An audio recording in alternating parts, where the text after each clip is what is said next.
అస్సలాము అలైకుం రహమతుల్లాహి బర్కాతుహు. మిత్రులారా, 1999లో నేను రాజకీయాల్లో అడుగుపెట్టాను. మా పెద్దాయన డాక్టర్ డి రామానాయుడు గారి కోసం. ఎందుకంటే నేను చైల్డ్ ఆర్టిస్ట్ తర్వాత నేను మళ్ళీ ఒక వయసు వచ్చిన తర్వాత నాకు అద్భుతమైన అవకాశం ఇచ్చి ప్రేమ ఖైదీ అనే సినిమాతోటి మళ్ళీ నా కెరీర్ స్టార్ట్ అయింది చైల్డ్ ఆర్టిస్ట్ తర్వాత. అలాగే వారు బాపట్ల నుంచి ఇలాగ నేను ఎంపీగా నుంచుంటున్నాను రా, నువ్వు రావాలి, నా క్యాన్వాస్ చేయాలి అనగానే తప్పకుండా గురుగారు, ఎందుకంటే మీ సినిమా తర్వాత నేను మళ్ళీ ఒక ఆర్టిస్ట్గా నేను ఎదిగాను, సో డెఫినెట్గా నేను వస్తాను అని చెప్పి వెళ్ళటం జరిగింది. అప్పుడు టీడీపీ హయాంలో దాదాపు ఒకే పార్టీలో 20 సంవత్సరాలు నేను ఉన్నాను. తర్వాత మళ్ళీ ఇటు రావడం జరిగింది. నాకు అన్నం పెట్టింది ఫస్ట్ నా తెలుగు ఇండస్ట్రీ, నా తెలుగు ప్రజలు, ప్రేక్షక దేవుళ్ళు, నా నిర్మాతలు, నా డైరెక్టర్సు, నా హీరోలు. ఈ రోజున ఈ రేంజ్లో నేను వెదిగాను. 45 సంవత్సరాలు ఇండస్ట్రీలో ఉన్నాను. దాదాపు 1200 సినిమాలు పైచిలుకు యాక్ట్ చేయడం జరిగింది. 6 భాషల్లో యాక్ట్ చేయడం జరిగింది. ఓకే, నేను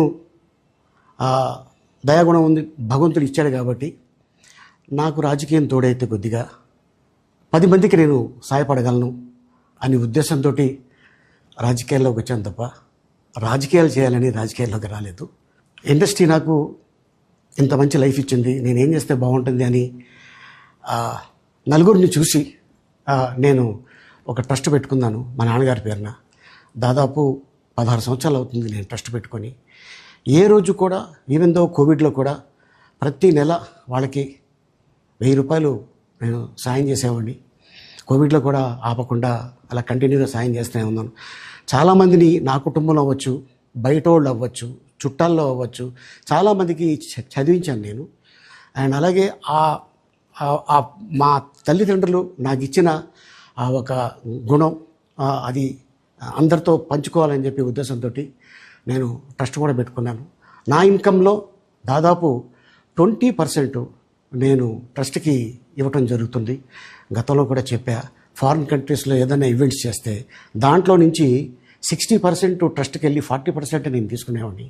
సో ఇట్టగా చాలా సేవలు చేసి ఉన్నాను కాబట్టి ఈ మాట కూడా నేను మీకు చెప్పుకుంటున్నాను. అండ్ అలాగే నేను వ్యక్తిగతంగా ఎవరి మీద ఏ పార్టీలో ఉన్నా కూడా నేను నా పార్టీ గురించి నేను పొగుడుతాను, అక్కడ ఉన్న వ్యక్తి ఎమ్మెల్యే క్యాండిడేట్ గురించి నేను పొగుడుతాను, నా నాయకుడిని నేను పొగుడుతాను తప్ప ఎప్పుడు ఎవరిని కూడా ఒక మాట అంటాం కానీ వాళ్ళ లైఫ్ గురించి కానీ వాళ్ళ పర్సనల్ లైఫ్ గురించి కానీ ఎప్పుడు కూడా ఏ వేదిక మీద కూడా మీరు వెతికినా కూడా దొరకదు.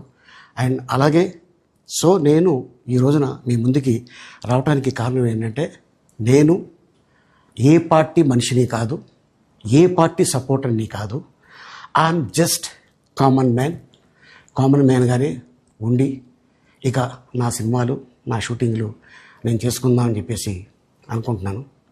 That's it. ఈ మాట చెప్పడానికే నేను మీ ముందుకు వచ్చాను. సో నేను ప్రతి 5 సంవత్సరాలకు ఒకసారి ఎలక్షన్లో మీరు వెళ్ళి ఎలా ఓటేస్తారో నేను కూడా ఒక కామన్ మ్యాన్గా వెళ్ళి ఓటేసి వస్తాను. సో రాజకీయాలకి స్వస్తి, గుడ్ బై, థ్యాంక్ యూ.